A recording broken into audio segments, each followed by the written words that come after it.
down there, man. How was it the first time getting off that bus going to that unit, man? Oh man, so like I'm a claustrophobic dude, right? So like just the ride there, Yeah, you're thinking the whole time there, huh? The ride there is like it's really uncomfortable for me because I'm like, it's we all on this bus changing somebody here. Yeah. And it's and it's like and it's sad, man, to me, like because like I grown accustomed to it. Okay. I kind of got used to it over time, like going back. For the person that don't know or never been there, can you give them like a detailed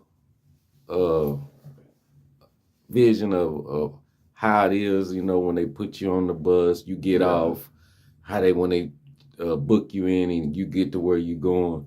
Can you tell them how you felt going? Yeah. So they basically like going through there, like getting off of the bus.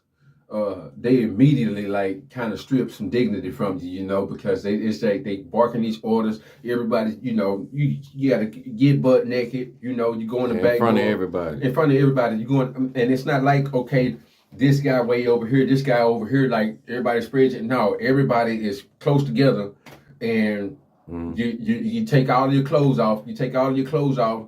They kind of gonna take their clothes back or whatever, and then you have to And then you have to turn around and get in line. So you're lined up one behind another without no clothes on. You know what I'm saying? Man. And it's cold in there, right?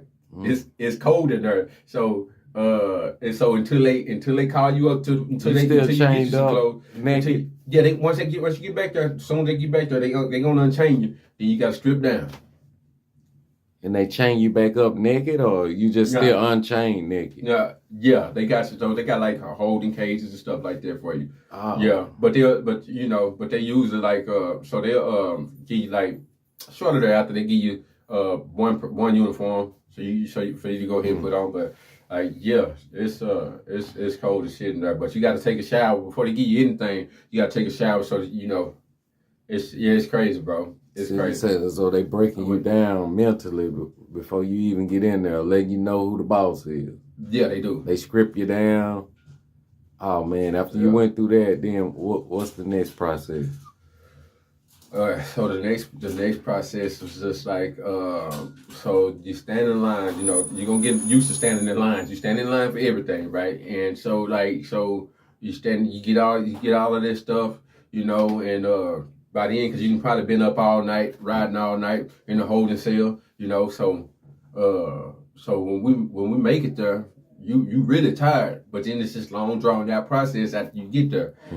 You know what I'm saying? And they feed you lunch, and you hungry, so they feed you this lunch, and it's off in a brown paper bag, and it's like you got maybe a sandwich and a apple or some shit like that in there, and so we basically, then you sitting and you basically waiting on housing and stuff like that, though. It's just a long, drawn-out process. I wouldn't recommend it for nobody, man. You know what I'm saying? No. I wouldn't recommend it for nobody. You don't want to go down there, man. So once you get booked in and you get your house, you don't get to choose where you go or who you with.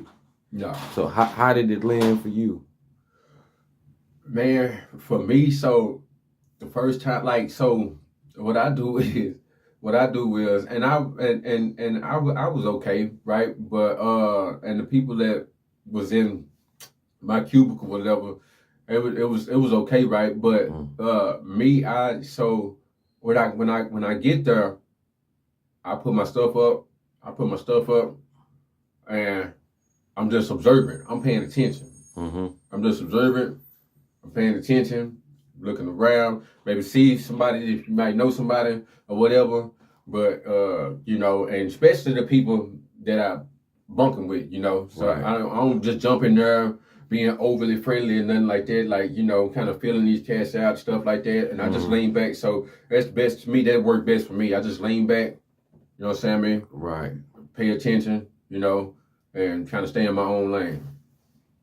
Did anybody approach you with any type of, fuckery or anything, like hatred or any hatred? Did they come at you any sideways any type of way?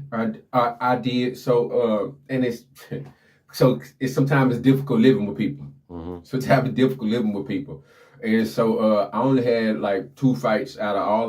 Total in my life, I probably did a total of about like 8 years, add it all together. And I've only had 2 fights, but my first time down, it was one of my first fights, and it was with the guy that I was bunking with, and it's just, and it's just like one of those things. Like I would like say it was underwater, but it's whatever the case may be. We ended up bumping heads one day, and and one of us having it, and so it just panned out like that. But we didn't move or anything. You know what I'm saying? I mean, after that, it was what it was. You know what I'm saying? Yeah, I fought like brothers, and we kept fought going. Like, you kept it moving. All right. Yeah.